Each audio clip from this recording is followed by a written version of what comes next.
Good morning. My name is Matthias, and today we're talking about polygons, section 6.1. What is a polygon?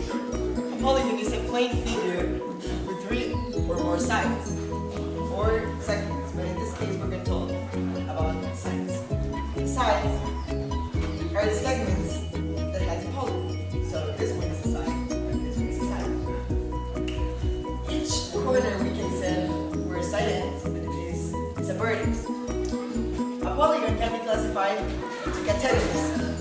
It can be a concave or a convex. A concave is when the side of a polygon goes through in the polygon. Like in this case, these lines go into the polygon. But when all the sides just go outside the polygon, it is a convex. Now, we're going to talk about the equilateral and equiangular polygon. The equilateral polygon is when all its sides have the same measurement. Like in this side, rhombus had the same amount of sides and the same measurement. The equiangular, like a spur, is when all the angles are equal, or they have the same measurement. And a regular polygon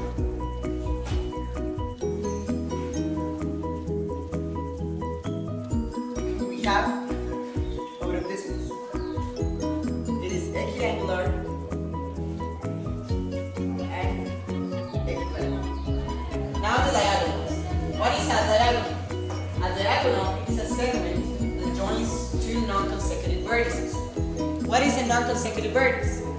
In this case, a non-consecutive vertex you can see is A and C, or B and D. A and B is going to be a consecutive vertex. So in this case, we can trace a line from A to C or to D. We know that a quadrilateral is going to have a sum of four sides that is going to give us 360 degrees. By the theorem 6.1 is the one that tells us that four sides are going to give us 360. When we trace the diagonal from the two non-consecutive vertices, we're going to have two triangles of 180 degrees. Now, let's see if you can do it. Let's try to do this. I'll wait. Now, let's see if you can do it. Let's try it. We need to find the value of x. For x, it's going to be the same value. You need to remember by the theorem 6.1, four sides is going to sum 360 degrees. So, A plus A plus x plus 2x will give us 360. Now, to add this, plus this is 3x equal.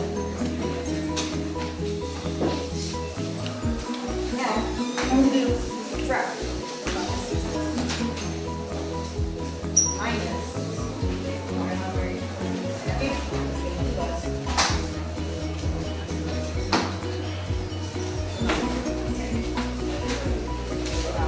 210 is going to be divided by 3. Yes, it's going to be by 3 equals side. Now x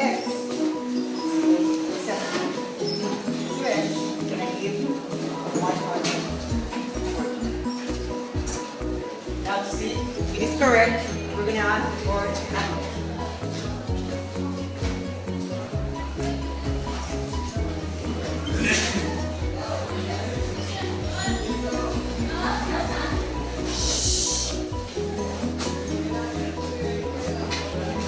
It's going to give us a sum of 360 degrees. My name is Madeleine, and I'm going to explain the properties of a parallelogram. A parallelogram is a quadrilateral with two pairs of opposite sides congruent.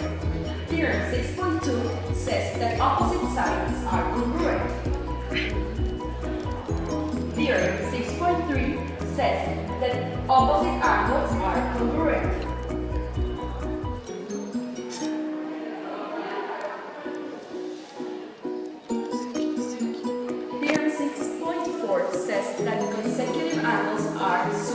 complementary. That means that if angle R plus angle S equals 180 degrees. Theorem 6.5 says if we draw a diagonal and if it is quadrilateral, it will bisect each other. Hi, now we're going to work on this example. We said that PQRS is a parallelogram. Now we have to find the value of x. We know that consecutive angles are supplementary.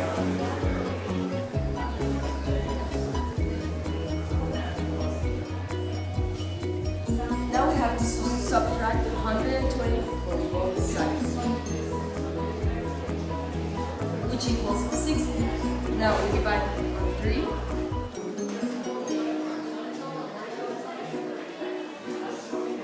And we know that x equals 20. Hello guys, today we're going to learn how to prove quadrilaterals are parallelograms. We're going to see this with this activity, which proves that all of these theorems can be used to see that these are parallelograms.